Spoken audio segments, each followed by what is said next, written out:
Presiden Amerika Serikat Donald Trump memerintahkan penarikan Amerika Serikat dari 66 organisasi internasional.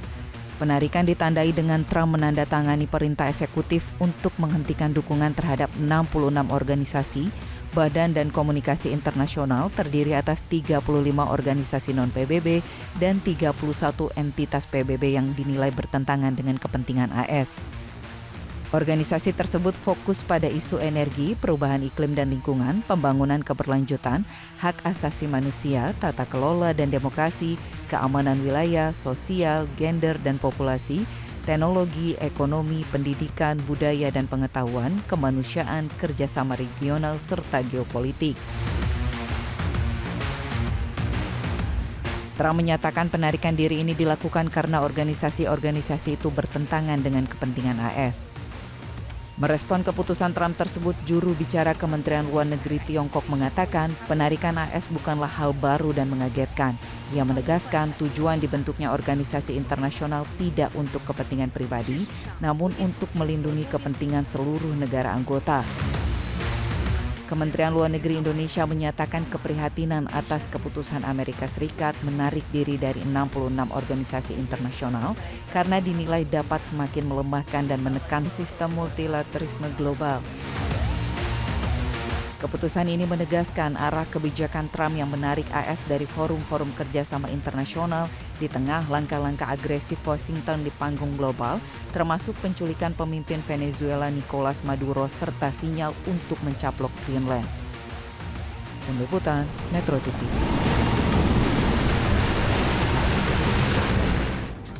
Pemirsa, tidak hanya ingin mencaplok negara-negara di Amerika Latin, Trump kini menarik keluar Amerika Serikat dari 66 organisasi internasional. Apa yang membuat Trump melakukan hal ini? Kami akan membahasnya dengan pakar hubungan internasional Dina Sulaiman melalui sambungan virtual. Selamat siang, Bu Dina. Iya, selamat siang Mas Jason. Bu Dina, langkah Trump menarik AS dari 66 organisasi internasional, apa dampaknya terhadap sistem multilateralisme? Ya, tentu yang pasti ini ya tatanan global, tatanan internasional yang secara umum itu kan dikoordinasi oleh PBB ini semakin kehilangan nilainya gitu ya ketika sebuah negara dan ini adalah termasuk negara yang terbesar, yang terkuat, justru keluar dari sangat banyak, hampir lebih dari 60 organisasi di bawah PBB. Dan ini bisa menjadi presiden buruk juga ketika misalnya ada negara-negara yang merasa dirinya dirugikan oleh organisasi PBB tertentu, lalu kemudian memilih keluar. Saya pikir ini betul-betul langkah yang kurang tepat ya, yang bahkan bisa dibilang salah ya, yang dilakukan oleh Trump ini. Bukannya malah membawa dunia ke arah perdamaian dan ketertiban abadi, tapi malah menyeret dunia ke kekacauan. Ya, Bu Dina, tapi kalau menurut analisa Anda, apa yang membuat Trump kira-kira sampai harus menarik Amerika Serikat dari sejumlah organisasi internasional tersebut? Saya pikir ini sangat terkait dengan berbagai manuver Trump akhir-akhir ini ya, yang memang melanggar sangat banyak hukum internasional. Sehingga ketika dengan dia keluar dari berbagai organisasi internasional, tentu akhirnya tidak terikat lagi ya pada aturan-aturan atau kesepakatan-kesepakatan yang sudah dijalin di berbagai organisasi tersebut.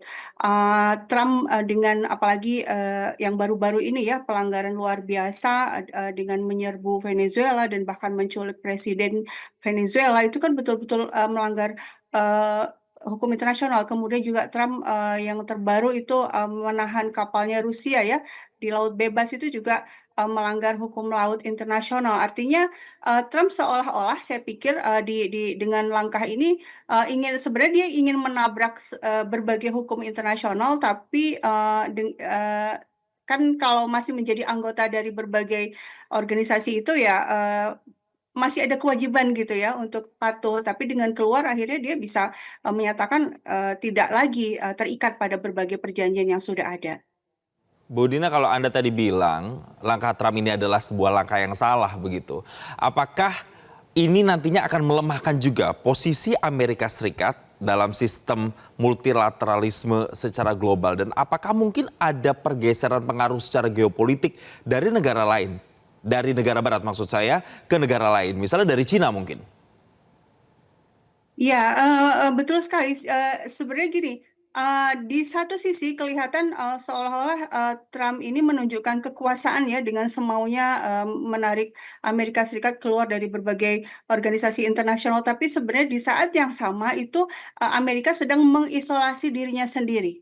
Ya, negara-negara sedunia sekarang akhirnya kehilangan rasa simpati dan juga rasa takut ya kepada Amerika Serikat loh.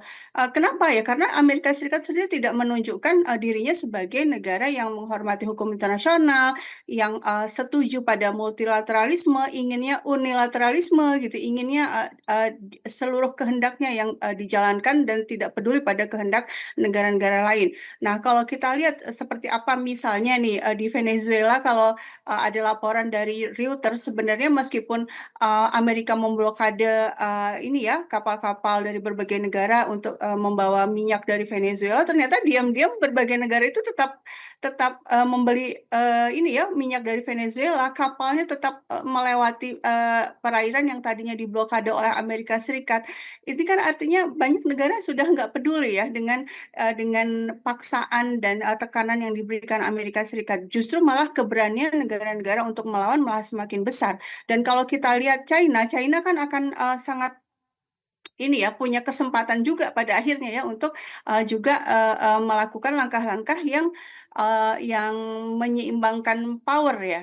Misalnya ketika ada larangan membeli minyak dari Venezuela atau dari berbagai negara yang diembargo, ya Cina akan terus membeli ya, tidak peduli dengan ancaman-ancaman dari Amerika Serikat itu.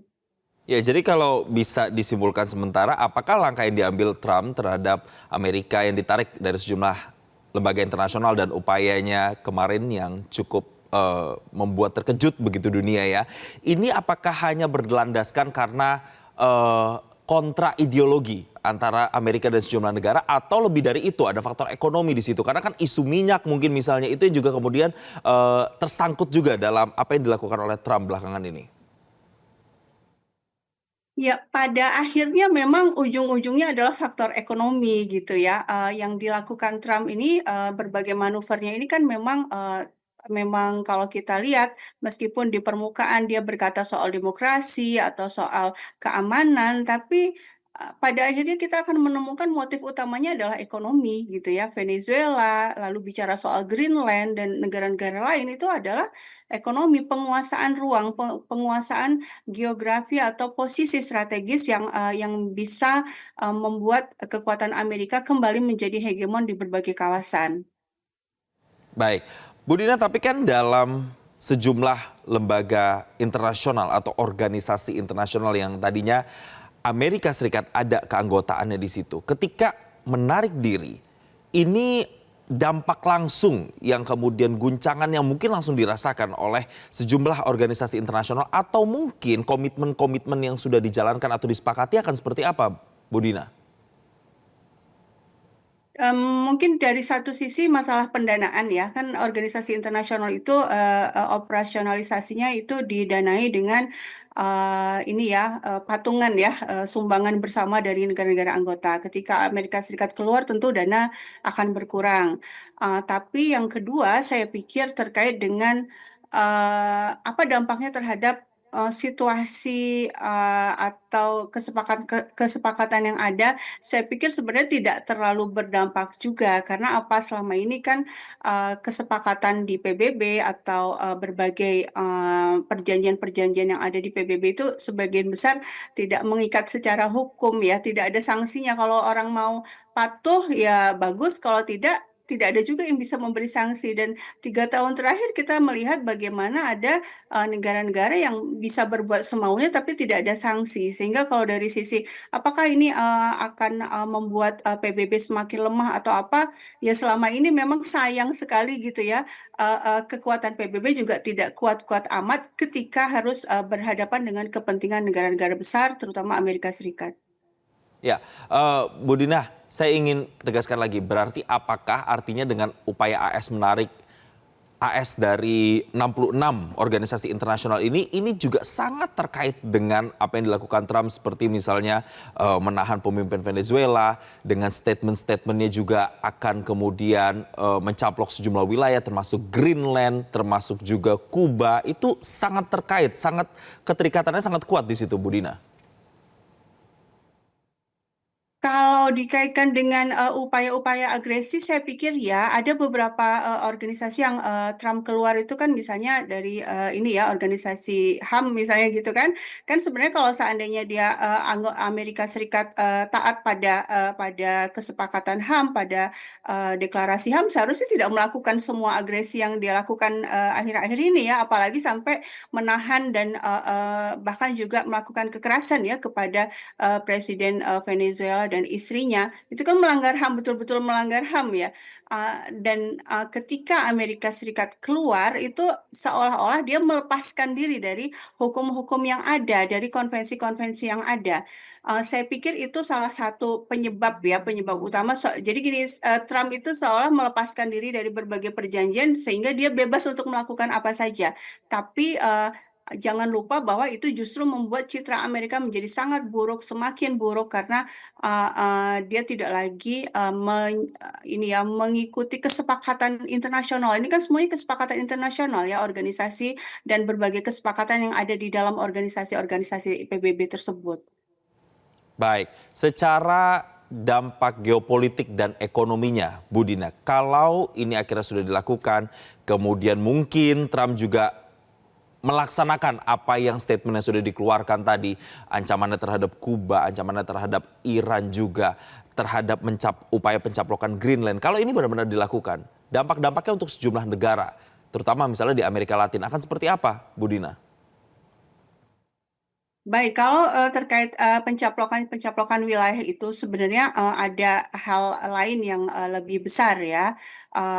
Ini adalah sebenarnya upaya Trump untuk kembali memperkuat unilateralisme dan memperkuat dolar. Karena kita lihat bagaimana Amerika Latin dan terutama negara-negara selatan ya, kalau kita bicara soal Global South, negara-negara selatan ini sudah berani untuk melakukan perdagangan tanpa dolar, terutama minyak. Minyak ini sejak pasca Perang Dunia Kedua itu seolah sudah diwajibkan oleh Amerika untuk menggunakan dolar. Tapi akhir-akhir ini negara-negara selatan itu sudah berani untuk berdagang minyak itu dengan mata uang mereka masing-masing. Terutama ketika pembelinya adalah China, mereka berani untuk menjual atau berdagang dengan menggunakan mata uangnya China. Nah, buat Amerika ini betul-betul ancaman karena ketika dolar tidak menjadi mata uang terpenting di dunia, pasti ekonomi juga akan melemah. Sehingga pesan terpenting Trump dengan mencaplok Venezuela dan kemudian memberikan ancaman-ancaman kepada negara-negara lain itu adalah uh, pesan bahwa ini semua negara harus tunduk kepada kemauan Amerika Serikat. Kalau tidak, nanti akan di-Venezuelakan, istilahnya gitu ya. Tapi negara-negara selatan saya pikir juga punya kekuatannya masing-masing sehingga tidak semudah itu juga ditundukkan oleh Amerika Serikat. Saya pikir dinamikanya adalah justru dengan sikap Amerika Serikat yang semakin menjauh dari hukum internasional, semakin menjauh dari PBB, ini justru malah membuat negara-negara lain semakin cepat pula untuk semakin bersatu melawan unilateralismenya Amerika Serikat. Saya bisa simpulkan berarti ada juga pergeseran nanti pengaruh geopolitik yang bisa kita lihat gitu ketika keputusan Donald Trump untuk bisa menarik Amerika Serikat dari 66 setidaknya organisasi internasional. Terima kasih pengamat hubungan internasional Bu Dina Sulaiman telah memberikan insight-nya bersama kami di Metro Siang, dan selamat kembali melanjutkan aktivitas.